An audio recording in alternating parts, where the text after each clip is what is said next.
Hello friend, welcome back to my new video. আবারও হাজির হয়েছি তোমাদের সাথে অন্য একটি প্রোডাক্টের আনবক্সিং এবং রিভিউর সাথে। আমি একটা ড্রেস অর্ডার করেছিলাম মিন্ত্রা থেকে, একটা ডেনিমের ওয়ান পিস ছিল। একবার ড্রেসটা পরে দেখিয়ে দিই তোমাদের সাথে। ইয়েস, দেখো সেজে গুজে চলে এসেছি।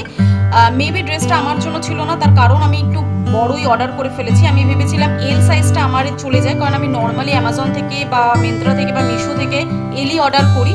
বাট এবারও এল অর্ডার করাতে আমার সাইজটা একটু বড় মনে হয়েছে। যারা আমার থেকে একটু বেশি হেলদি তাদের জন্য এই সাইজটা একদম পারফেক্ট যাবে। সামনের কাজটা দেখে নাও, খুব সুন্দর ছিল।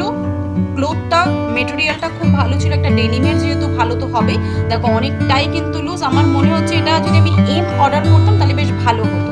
তো এটা আমি এক্সচেঞ্জে পাঠিয়ে দেবো। আমি এম সাইজটা নেব। সামনে যে ফিতেটা দেখতে পাচ্ছ সেটা শুধু সামনের দিকেই রয়েছে, যাতে একটু ফিটিংসটা ভালো হয়। দেখো অনেকটাই কিন্তু লুজ রয়েছে।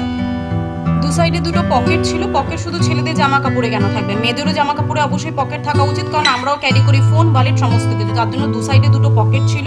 সামনে যে ফিতেটা ছিল সেটা আমি জুতোর লেসের মতন ভালো করে বেঁধে নিই, কারণ আমি ভালো মতন বাঁধতে পারি না। ওভারঅল সমস্ত কিছু যদি দেখতে চাই, অবশ্যই প্রোডাক্টটা খুব ভালো ছিল। এর লিঙ্কটা আমি ডেসক্রিপশনে দিয়ে দেবো। আর ওয়েট, চ্যানেলটি কেউ সাবস্ক্রাইব না করে কিন্তু যাবে না। ভালো লাগলে লাইক শেয়ার অবশ্যই করো। Thank you for watching.